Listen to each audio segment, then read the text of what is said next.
श्वान के ये 10 लक्षण महान संतों में पाए जाते हैं। वो अपनी भूख मिटाने के लिए मान अपमान का ध्यान नहीं करता भिक्षान्न के द्वारा। इसमें केवल इतना संकेत विस्तृत से उन्होंने बताया था। दूसरा, बोले बेटा जब बंदर सर्प को पकड़ लेता है, बोले तुमने देखा नहीं होगा, मैंने देखा, ऐसे वो फण पकड़ता है, पेड़ में ऐसे रगड़ता, फिर कान में लगाता है, अगर वो सूंघ हुआ जरा सा फिर रगड़ता है उसको। बोले उसके मरने पर भी 100 बार रगड़ता है उसको। बोले मैंने देखा। बोले दूसरा लक्षण संत का है कि वो अपने मन को ऐसे रगड़े जैसे बंदर सांप को रगड़ के मारता, मारने के बाद भी 100 बार रगड़ता है। मरे हुए मन में ही भगवदानंद की उत्पत्ति होती है। पुराने संतों के जो वचन है वो बहुत गूढ़ होते हैं, उनका अर्थ पूरे जीवन भर निकलता रहता है। मन को जिसने मार लिया वही महात्मा, मन को जिसने चेला बना लिया वही जगत गुरु, मन को जिसने परमात्मा स्वरूप कर लिया वही जीवन मुक्त महापुरुष हो गया। सारा खेल इस मन के ऊपर है। तो कह रहे पहला कि भूख मिटाने के लिए माना अपमान का बोध न रखना, जो भी बताया। दूसरा, जैसे श्वान का कोई पर्सनल घर नहीं होता है, पर्सनल घर दरवाजे पे भी पड़ा रहता है। अच्छा, जहां मिला वहां पा लिया, दरवाजे पे पड़ा। बोले जो भगवदा अनुरागी विरक्त होते हैं उनका निज ग्रह नहीं होता, वो भगवत ग्रह में वास करते हैं। भगवान जहां वास दे दिए, या भगवान के मंदिर या भगवान के धामों में, या फिर घर के अंदर नहीं वास करेंगे। ध्यान रखना, हमने देखा है कि बहुत से बड़े बड़े महात्मा जन आए, कभी घर में वास करने की बात नहीं। बाहर खपरेला था, उसके नीचे, या स्कूल सामने था वहां, या किसी देवालय में, कभी घर में शयन करने की नहीं। वही जो हमारे महात्माओं की रहनी, उसी को भूला जाता है, इसलिए धोखा खा जाया जाता है। विरक्त होकर गृहस्थों की सैया पर शयन करोगे, अपने आप को संभाल पाओगे, सवाल ही नहीं उठता है। दूसरा बताया कि जैसे श्वान जमीन में शयन करता है, भूमि शयन वलकल वसन, ऐसे महापुरुषों का होता है। जैसे भगवान रखे वैसे जीवन यापन करते हैं, अपनापन कहीं नहीं है प्रभु के सिवा। तीसरा, भक्तों की निद्रा कैसी होती है? श्वान निद्रा तथैव च, बिल्कुल तस्मा शास्त्रम प्रमाणम, श्वान निद्रा एकदम सावधान। ऐसी निद्रा, सदा सजग निद्रा में वो रहता है भक्त, सावधानी से। उसका ऐसा सोना नहीं होता कि कुछ कुंभकर्ण के अंश वाली नींद वाले होते हैं। कुंभकर्ण कैसी जगह है जानते? उसके पेट में बड़े बड़े भाले ऐसे सब, हाथी की चिगाड़ कान में। जब भूख लगी, भोजन की खुशबू गई, तब कुछ असर आया उसको कि, तो ऐसे ही जब 11-12 बजे भूख का, तब भले नींद खुले, नहीं तो ऐसे ऐसे महापुरुष हैं कि निद्रा समाधि स्थिति 10-10 बजे तक सोते हैं। हमें लगता है कि अगर परसेंट जोड़ा जाए तो 80% ऐसे सोते हैं। 20% होंगे पूरे देश में जो जगते होंगे 4 बजे 3 बजे और अपनी साधना भजन में, नहीं तो प्राय ऐसे 2 बजे तक मस्ती की और फिर सो गए, 11 बजे तक सो रहे, और भगवान सूर्य उनकी आयु श्री कीर्ति यश सबका अपहरण कर रहे हैं और उनको पता नहीं। भक्ति की निद्रा श्वान निद्रा तथैव च। और इसके बाद कब वो दरवाजे से चला गया पता नहीं चला। ऐसे सच्चे संतों को देखा है अपने, रात्रि में कब वो बिस्तर लेकर के निकल गए पता नहीं चला। प्रायः सुबह जब उनको ओम नमो नारायण करने के लिए गए तो तख्ते खाली मिला है। कभी ये बता के नहीं कि मैं जा रहा हूं, कभी नहीं। कहां जा रहा हूं, कभी नहीं। आए और गए, जब उनको जाना उठे चल दी, जैसे श्वान कब चला गया। क्योंकि उनका कहीं आसक्ति नहीं, कहीं अपनापन नहीं। 5वां, केवल अपने इष्ट देव का ही भरोसा रखना, अन्य का कहीं किंचन मात्र आश्रय न होना। जैसे श्वान भगवदीय भिक्षा से जीवित रहता है। भगवदीश अब किसी के मन में है, डाल दिया, खा ले, नहीं मिला तो पूरा दिन भूखा रह सकता है। रहते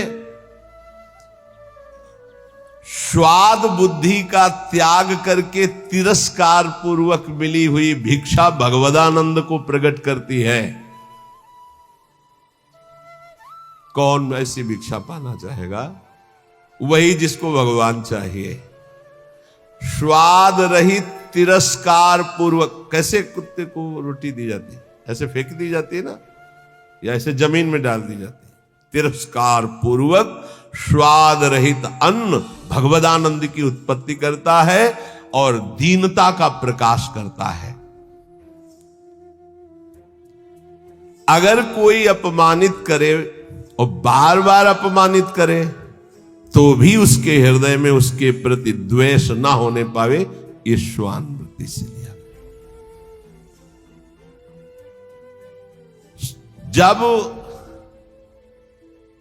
अवगुणी लोग तपस्वियों को, साधुओं को निंदा या अपमान या पिटाई करते हैं तो उनकी ओर पलट कर रोष भरी दृष्टि से कभी ना देखना। बहुत मारा तो रोते हुए चल दिया, बस लौट कर नहीं देखा। जैसे ये लक्षण संतों में पाए, और ये हमने स्पष्ट देखा। आपको ये तो लक्षण आज बता रहे हैं, तो कई बार बताया कि रास में हरगोविंद स्वामी के पांडाल में, यही ओगला के आगे बना हुआ है, संयोग वशात हम भी पीछे खड़े दर्शन कर, तो दिगंबर भगवदाकार स्वरूप रास ऐसे देख रहे थे, बड़ा ही हष्ट पुष्ट एकदम, और त्वचा एकदम, वो तपस्वी अलग ही दिखाई दे। पता नहीं क्या भगवान की लीला। एक पीछे से बूट पहने मारा एक लात ऐसे, वो आगे बस रास बिहारी को नेत्रों से ऐसे किया, मुड़ गए।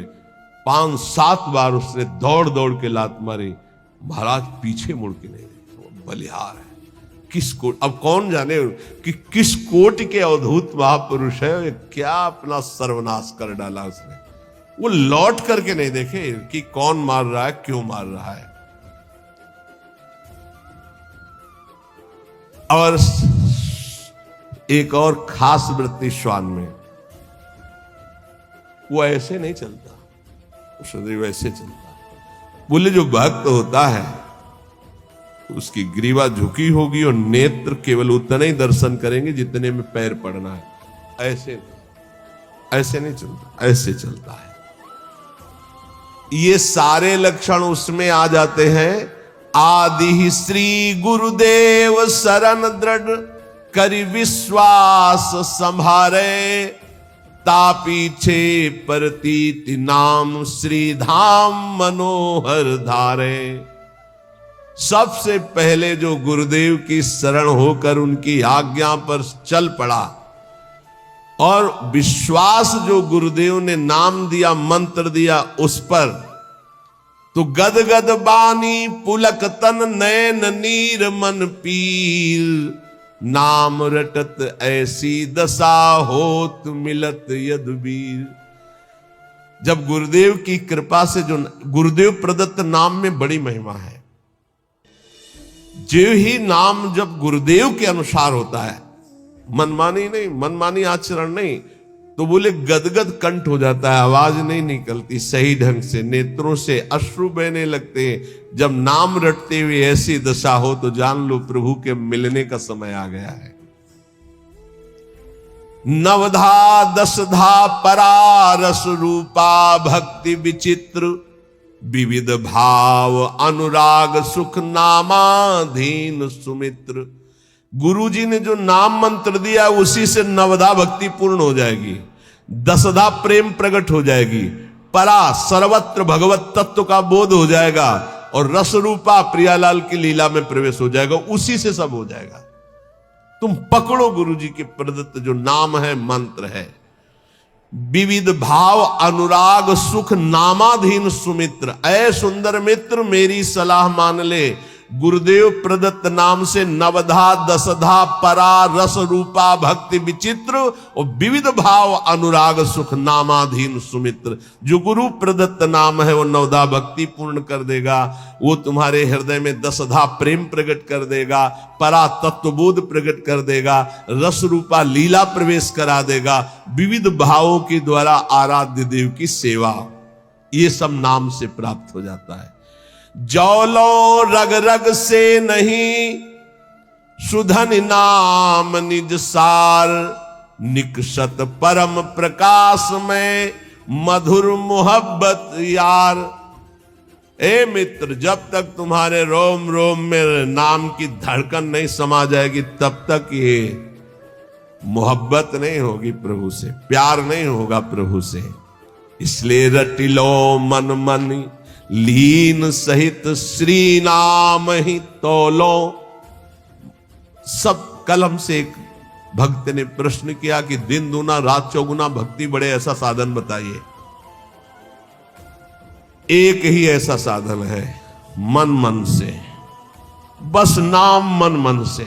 अगर दिन दूना रात चौगुना भक्ति न बढ़े तो आप हमसे बताइए।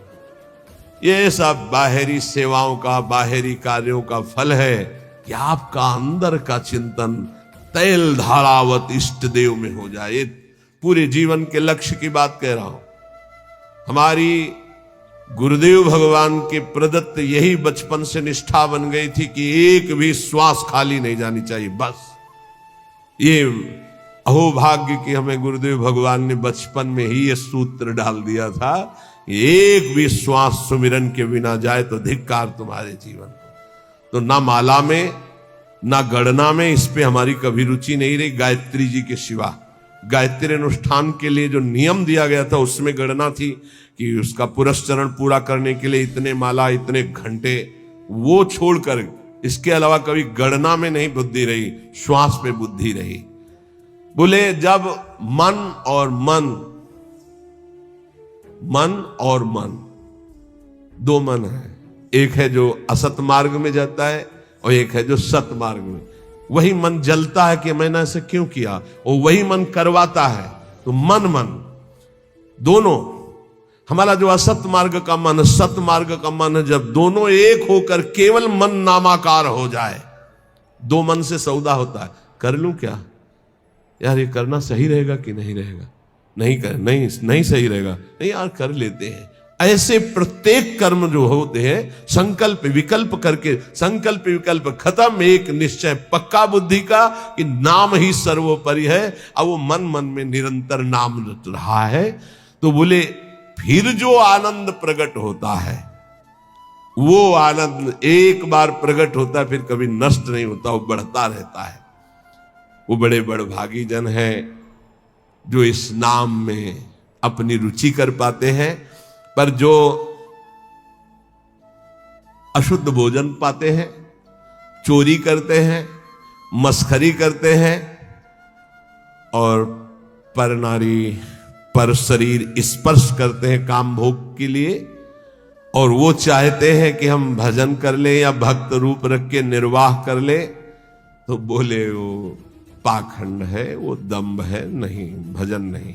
फिर देख लीजिए, जो अच्छा भोजन करना चाहते हैं, जो हंसी मस्खरी मजाक में समय व्यतीत करते हैं, जो पराई नारी पराये तन को काम भाव से स्पर्श करते हैं और चाहते हैं कि मैं दीदार करूं प्रभु का, भजन करूं प्रभु का, भक्त वेश धारण, बोले दम्भ है, वो पाखंड है।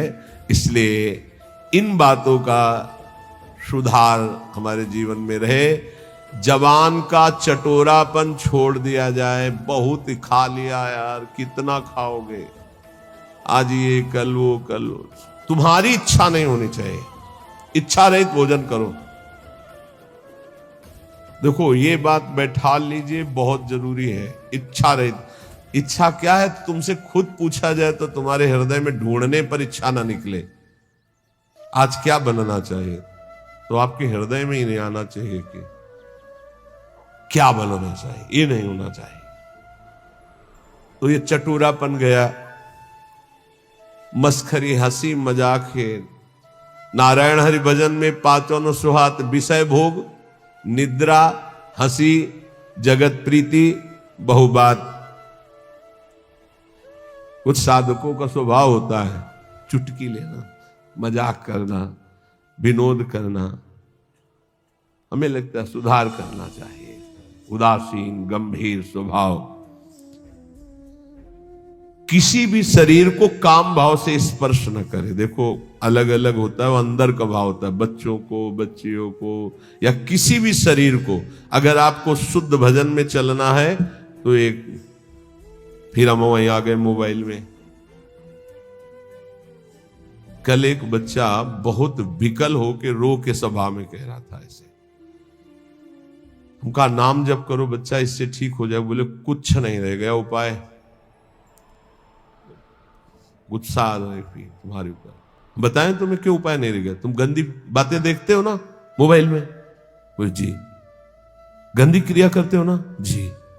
अगर आप यहां तो शास्त्र में लिखा है स्पर्श मत कीजिए काम भाव से किसी भी शरीर को, चाहे पुरुष शरीर हो, चाहे स्त्री शरीर, चाहे बच्चा, किसी को भी। वैसे तो ऐसे क्यों स्पर्श करो किसी को? पर अगर कभी तो किसी को उठाने के लिए, गिराने के लिए क्यों स्पर्श करो काम भाव से? अगर आप मोबाइल रखते हो तो भैया बचना, बहुत खतरनाक है और बहुत अच्छा है, दोनों बात। अच्छा है कि सत्संग सुन के आप सुधार कर सकते हो। बुरा इतना है कि सबसे ज्यादा खतरनाक ये है, नवीन अवस्था में जिस प्रपंच से बचने के लिए हम एकांत सेवन करते हैं, उसी एकांत में सिटकिनी बंद करके ये मोबाइल से जो आजकल देखने का गलत, ये बहुत बड़ा संस्कारहीनता पैदा करता है। ए भाई, अगर आपको कोई ज्यादा आवश्यक हो तो इतना बड़ा मोबाइल नहीं आता, वो 2000 वाला वो रखो, उसमें वो शीशा नहीं होता, वो देखने वाला जिसमें वो आप चित्र वित्र देख सके। हमें लगता है साधुकों के लिए बढ़िया है। और सुनने के लिए वो ऐसे इतने आते हैं गोले गोले से, उनमें ऐसे चिप लगा दो, अपना बोलते रहेंगे सत्संग। 350 घंटे का सत्संग कितना सुनोगे? 1 घंटे के सत्संग में भगवत प्राप्ति हो जाएगी अगर आचरण में उतार ले तो। उसको रखना जरूरी है। इतने बड़े अब बच्चे ज्यादा पसंद करते हैं उसको, नौजवान ज्यादा पसंद करते हैं। क्यों? थोड़ा उसमें इज्जत भी बनती है ना, वो बड़ा वाला। हमें लगता है बच्चों भाई हाथ जोड़ के प्रार्थना करते हैं, इस मोबाइल से बड़ा सद्गुण भी है और इससे बड़ा दुर्गुण, और ये दुर्गुण आ गया तो ब्रह्मा भी नहीं बचा सकते, क्योंकि रचा ही उन्होंने कलयुग में इसीलिए कि जल्दी कलयुग में भगवत प्राप्ति हो जाती है। तो उन्होंने विचार किया, जैसे जिस समय सृष्टि रची तो सनक सनंदन सनातन सनत कुमार प्रकट होते ही बोले बेटा सृष्टि कार्य, बोले हरि शरणम, लंगोटी भी नहीं लगाई, दिगंबरे निकल पड़े। ब्रह्मा जी ने दूसरी सृष्टि प्रकट की, मरीचादि ऋषि बोले पिताजी आज्ञा कीजिए, बोले सृष्टि रचना, बोले संभव नहीं, भजन। ब्रह्मा जी ने कहा कुछ और विचार करना पड़ेगा। तब अपने बाएं अंग से सत रूपा जी और दाहिने अंग से मनु जी, वहीं से परस्पर आकर्षण स्त्री पुरुष का। फिर जो तो ये रचना ऐसी रची है शरीरों की कि भजन में रुचि ना होकर सृष्टि की तरफ हमारी रुचि जाए। तो प्रार्थना है यदि थोड़ा भी सतमार्ग में चलने की इच्छा हो, तो गृहस्थ हो या विरक्त हो, नौजवान हो या बूढ़े हो, ये जो इसमें लिखी है बात, इसको बचाने के लिए बहुत जरूरी है। इतना शासन अपने ऊपर कर लो, या तो कि मोबाइल से गलत चीज नहीं देखोगे। देखो जितने लोग यहां बैठे हो, हमें लगता है नहीं देखते होगे, और अगर कोई भूल से देखता हो तो आज कसम खाओ कि कभी गंदी बात मोबाइल से नहीं देखेंगे। और जिनके कान में सत्संग पड़े बाहर भी, तो मान लो कि तुम वृंदावन में बैठे हो, कसम खा रहे हो वृंदावन में कि आज से मैं मोबाइल से गंदी बात नहीं देखूंगा। हो गई बात। सब कोई जो नहीं, वैसे हमें 100% विश्वास है कि यहां जो बैठे काय को देखेंगे, लेकिन कुछ % ऐसा हो सकता है। आज से कसम है जितने यहां बैठे हैं जो नहीं देखते हैं उनको राधे राधे प्रणाम, बढ़िया बात है, आप बहुत अच्छे हो। और जो देखते हैं, श्री जी जानती है, आज से कसम है उनको जो आज से गंदी बात देखें। जो बाहर सुने या तो सुने ना, यहीं से बंद कर देना, स्विच ऑफ कर देना अगर तुम्हारे कान में शब्द पड़े, और अगर सुन लिया पूरा तो तुम्हें भी कसम है तुम गंदी बात नहीं देखोगे मोबाइल में, जहां तक बाहर चली जाए बात। क्योंकि बहुत हमारे नवीन पीढ़ी को नाश करने के लिए ब्रह्मा जी के द्वारा ऐसी बुद्धि दे दी गई कि ऐसा यंत्र रचा गया। और बहुत धन्यवाद है मोबाइल रचना को कि विदेश में भी बैठे हुए वृंदावन में क्या सत्संग हो रहा है वो सुन रहे हैं। तो जड़ चेतन गुण दोष में विश्व कीन करतार, संत हंस गुण गाहे पे परिहरिवार विकार। जितना भजन करो भगवान को अर्पित कर दो, भगवान की बैंक में जमा कर दो। बहुत सावधानी से एक एक मिनट कर्म करो। संसार का सब कार्य करते हुए, अहरनिश नाम जप करते हुए दूसरों के सुख का ख्याल रखो, अपने सुख का ख्याल छोड़ दो। आलस्य, प्रमाद ये बहुत बड़े शत्रु हैं मानव जीवन के। किसी काम में आलस्य मत करो। ना करने योग्य कार्य को बहुत लंबा टालो, करने योग्य कार्य को तत्काल करो। जब तक तुम्हारे ऊपर भयानक रोग और दुख नहीं आ जाता तब तक मृत्यु से बचने का उपाय कर लो, नाम जप। अगर दुख आ चुका है तो फिर शरणागत हो जाओ अंदर से, तो भगवान भजन प्रारंभ करवा देंगे। कभी आमदनी की भावना भजन करने वाले में ना आने पावे। कितना आया अमुक प्रोग्राम के बाद, आमदनी की भावना ना आने पावे। कम बोलो, कम खाओ, कम सो, अधिक नाम जप करो, सत्संग करो, एकांतवास करो और अपने जीवन धन प्रभु का दृढ़ भरोसा रखो कि इसी जन्म में भगवत प्राप्ति हो जाएगी।